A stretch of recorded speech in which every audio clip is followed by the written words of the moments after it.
Melakukan suap dan menerima suap menurut Alkitab Kristen.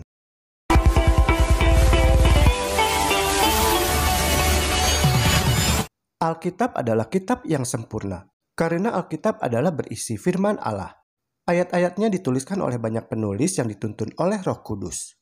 Alkitab juga menuliskan banyak hal untuk membimbing moral atau norma kehidupan manusia.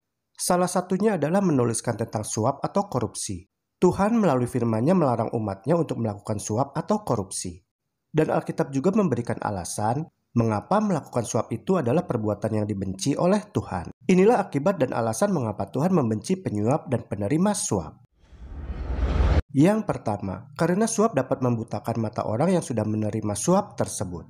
Ulangan 16 ayat 19, janganlah memutarbalikkan keadilan, janganlah memandang bulu dan janganlah menerima suap. Sebab suap membuat buta mata orang-orang bijaksana dan memutarbalikkan perkataan orang-orang yang benar. Yang kedua, penyuap dan yang menerima suap adalah merupakan kekejian dan kejahatan di mata Tuhan. Yesaya 33 ayat 15, orang yang hidup dalam kebenaran, yang berbicara dengan jujur, yang menolak untung hasil pemerasan, yang mengebaskan tangannya supaya jangan menerima suap, yang menutup telinganya supaya jangan mendengarkan rencana penumpahan darah, yang menutup matanya supaya jangan melihat kejahatan. Yang ketiga, penerima dan pemberi suap akan dikejar perasaan bersalah. 2 Tawaris 19 ayat 7. Sebab itu, kiranya kamu diliputi oleh rasa takut kepada Tuhan. Bertindaklah dengan seksama karena berlaku curang, memihak ataupun menerima suap tidak ada pada Tuhan Allah kita. Yang keempat, penerima suap akan menerima kutukan dari manusia dan Tuhan. Ulangan 27 ayat 25. Terkutuklah orang yang menerima suap untuk membunuh seseorang yang tidak bersalah. Dan seluruh bangsa itu harus berkata, amin. Yang kelima, penerima uang dari hasil pemerasan akan dikutuk oleh sorga. Mazmur 62 ayat 10. Janganlah percaya kepada pemerasan. Janganlah menaruh harap yang sia-sia kepada perampasan. Apabila harta makin bertambah, janganlah hatimu melekat padanya. Ada contoh kasus. Karena mengalami pemerasan, maka orang tersebut melakukan suap supaya masalahnya selesai. Sebagai orang Kristen, kita tetap tidak boleh melakukan suap. Tidak diizinkan untuk berkompromi dan mengorbankan prinsip kebenaran. Tetapi hadapilah si pemeras tersebut dengan bersikap ramah sebagai tanda kehadiran Roh Kristus di dalam hati.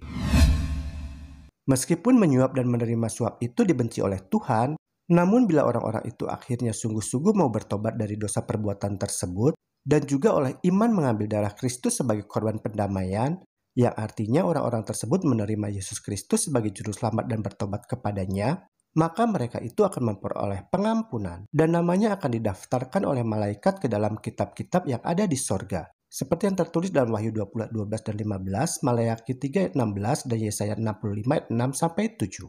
Alasan mengapa orang yang menerima Yesus Kristus sebagai Tuhan Juru Selamat dan sungguh-sungguh bertobat kepadanya dapat diselamatkan adalah karena orang-orang itu telah memperoleh bagian dalam kebenaran Kristus yang adalah sebagai sumber kebenaran. Sehingga tabiat-tabiat orang tersebut didapati selaras dengan hukum Allah.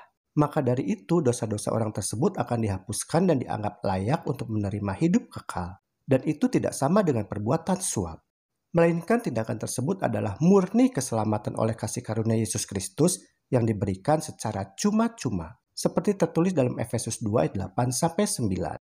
Jadi setiap orang Kristen itu seharusnya menghindarkan diri untuk memberikan dan atau menerima suap maupun uang pelicin. Karena kedua hal tersebut adalah tindakan yang berdosa. Sebab perbuatan yang demikian itu mengandung sifat ketamakan dan tidak memiliki integritas. Dan itu secara terang-terangan adalah telah melanggar hukum ke-8 dari 10 hukum Allah.